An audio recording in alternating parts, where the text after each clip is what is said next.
Okay, so welcome back. We're looking at the 6:30 turn here, Confederate turn. And I was partway through the video and had to stop because the dog started freaking out. So I'm recording again, so I'll put these markers back. Alright, so let's go back to what we were talking about. So basically, interesting turn. Did a bunch of artillery fire. These guys couldn't fire, and with only 2 turns left, I'm not going to limber them up. I wouldn't limber them up and move them up here and risk them anyway. This is too volatile here. So anyway, so we fired over here. Alexander was pouring it onto the flank and nothing happened. Then I started down here with Woffard's brigade and started firing at Graham's stack. We inflicted 1 hit, but no problem. Then over here with, despite having Sickles here, they failed and fell back 1 after losing a strength point. And then the 141st Pennsylvania had a really bad roll and was disorganized and fell back 4. So the cowardly legs are there for that. So we can take those off now because they won't matter, but I like to leave them there because it reminds me of what happened over here. Nobody advanced because it was all fire. Then over here, these guys were locked in combat, and I didn't charge with this unit here because the 21st Mississippi, if it loses 1 more strength point, will be wrecked. And I figured it was a 50-50 chance.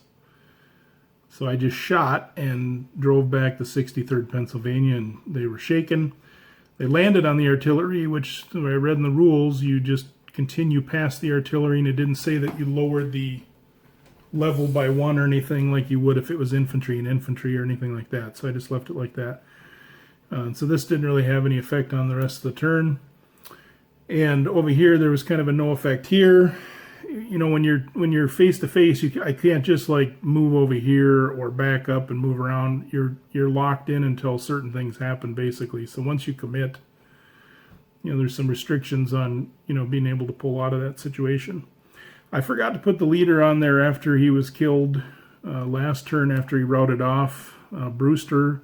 I also forgot the 0-0 rule. The 0-0 rule is you have to roll a die, and I think it's on a 1. You don't get to move.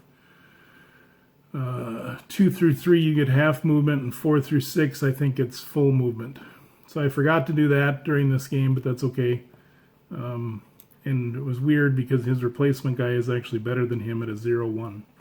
So him routing off the board, I'm not really sure if that would count as being killed, but I am for this scenario since it's on this map, because technically they'd be back here on a bigger map. And then I did one chancy thing. I took the 17th Mississippi. You know, the whole goal is to get off the board, which if I was playing somebody else and you were trying to do points, that might matter. But right now we got this these 2 Union brigades kind of wrapping back and getting in trouble, and they had an HQ sitting here. And the only way I should have probably charged. I didn't think about it because I was so ingrained on firing with everybody else and protecting my strength points that I kind of blew this. Because I was sitting here and I could have basically went around here and charged into them and gotten this HQ probably this turn, but I did not do that. So technically, in my opinion, if I would have done that, this game would be over because I would have overrun this HQ, and that would have caused a skedaddle, and then all these guys have to go into column and start leaving back this way because their HQ would move back here on a bigger map. But I didn't do that. I blew that. And I was all excited with my fact that I shoot at this guy, so I moved my 3 movement points, fired, caused them to fall back, end this, get disordered. They're not quite wrecked. They're disorganized. I keep saying disordered, but they're disorganized. So technically I could have won the game as the Confederates, I think. There's no rule that says if the HQ gets overrun that you win. It's all about getting guys off here, but if all these guys have to limber up and leave, and these guys have to limber up and leave, I would just assume that's a win. So it's going to create an interesting turn for the Union to try to get over and defend this HQ still. So I did that and make it a little more interesting. Like I said, if I was playing with somebody, I probably would have just ran off the board and tried to get, 8 points, because I have 8 strength points there. That's pretty respectable. But hindsight, I should have charged here. I did not. So we're going to see how bad that hoses me. See what happens. See if these guys route now off the board and they're destroyed or something. But it's all good. Having a lot of fun. The morale states here are pretty rough for the Union. This seems to be the typical Union turn where it seems like a number of my stacks are shaken or disordered, and I can't do much with them. Disorganized, I mean, sorry. The disorganized guys here would take 2 turns to go to shaken and then rally. So, I mean, I'd say overall this is looking more like a success for the Confederates, but I'll play out the Union turn, and then we'll see if we'll go to a turn 4. And then when I'm done with this, I have a couple guys lined up. We're going to do a campaign of Gettysburg where I have 2 guys giving me orders, and then I'll play it solitaire, but they won't know what each other's orders are. There'll be one acting as Lee and one acting as Meade. And we'll see how that goes. I'm kind of excited. The meat and the potatoes of this game is pretty much the orders phase and the problems that can happen with your orders not being obeyed right away or stopping or brigade drift, stuff like that. I'm just excited to try that out. So thanks for watching, and I will work on the Union turn, and we'll see if we can make this a little less of a disaster. So here we are at the end of the Union turn, and I'll never believe what happened. So I swung around over here and shot in the rear of the, I can't remember, it was the 17th Mississippi, which had 8 strength points sitting here facing that way, with an A morale, and they just rolled horribly and had to retreat one, and the only retreat hex to its rear was, well, I guess I could have retreated this way, but the rules don't say if you have to avoid enemy zone of control, so I guess I could have, but I retreated them off the board. It's like, what are the odds of that? Then, I'm trying to remember, it was, McLaws was over here with the 21st Mississippi, which still had its 4, and the artillery each turn lit it up, and then this infantry finished it off. So even though they were making all their morale checks, twice McLaws, I rolled a 10 on the other cases, so twice his horse literally got shot out from under him. And then when you lose the last unit, they can displace to anyone within their command, and since there were commanders there, I moved them here. Then the 105 Pennsylvania decided to go and take a shot here. They got a 2 on this one, but they held because of the leader. I rolled horribly with them. I rolled like a boxcar, I think, but because of the -2, or it was an 11 or something like that. Whatever it was, I saved it by 1 because of his -4. Because it was like +2 for being shot from the rear and -4 for the leader, and I rolled like an 11 and it was a 9. So otherwise they would have had to have fallen back. It was pretty brutal with this guy here got shot and lost 2 more, so he's down to 3. I moved the disorganized guy up, and he was to shaken. Oops, I got to put this guy here that was disorganized. He backed up to here, but he would go to shaken in the rally phase. I forgot that. This unit is just got 1 strength point, so they're wrecked. So they're hiding out in these woods. So it's pretty brutal. Pretty much defended their HQ. And so at this point, I mean, I'll play out the final turn for completion, but it's looking pretty rough for the Confederacy. Now, that being said, I guess I should look up the retreat because I was here, because I could have went 1 to here, but I don't know if you're allowed to retreat into an enemy zone of control. But either way, they're not going to be able to go after that HQ because they're shaken, right? So, well, that's not true. That's not true. So, but I'll just do it the way I played it. Retreated them off, and we'll see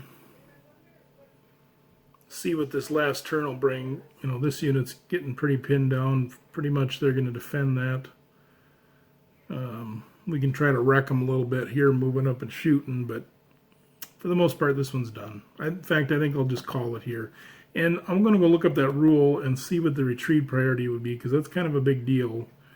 That was an 8 strength point unit. You know, he was here. He got shot. He suffered a shaken back one, I think. Yeah, it was just a 10. Because I ended up with a 10, so it was shaken. You know, now I don't remember. Maybe it was 3, because maybe I counted 1, 2, 3, or I don't remember. No, I don't remember. Sorry. But either way, that was pretty foolish to expose my rear there. I kind of deserve that. I shouldn't have done that, but whatever. Really sloppy generalship on my side, I guess. I probably wouldn't have done that if I was playing somebody else versus just the fun of it to see what would happen. Because I'd be too competitive and trying to win, I think.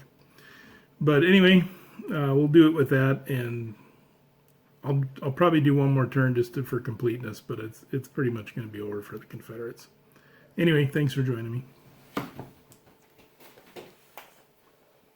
So one brief little, the reason I retreated off now, I was remembering, is I looked in the rule and it says you have to retreat away from the enemy toward your rear.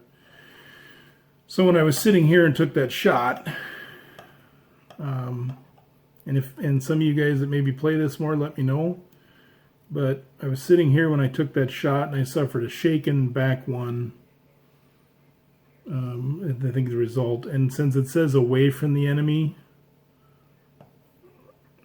actually it might have been a back 2. I think it was a shaken back 2, lose 1.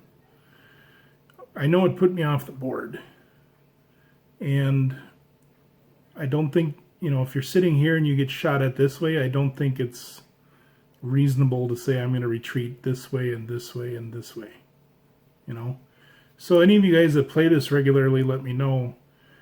You know, I just fell back away from the enemy, you know, and I had to retreat 2 because it was a shot to the rear. So it was a +2, and I rolled a 9, which made it an 11 on the A column, which is a shaken back 2, lose 1.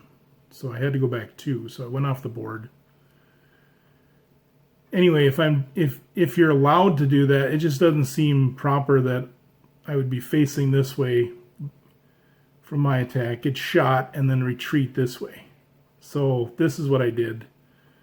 You could even argue going this way even, because you got to go away from the enemy. But any of you guys that play regularly, I'm going to go on the forums later and find out, but that's how I did that. So I feel better about the fact that I didn't just screw it up and hastily run off the board. But I thought I had read earlier that you had to retreat away from the enemy, but then I started thinking, I don't know if they have a retreat priority, but it says away from the enemy.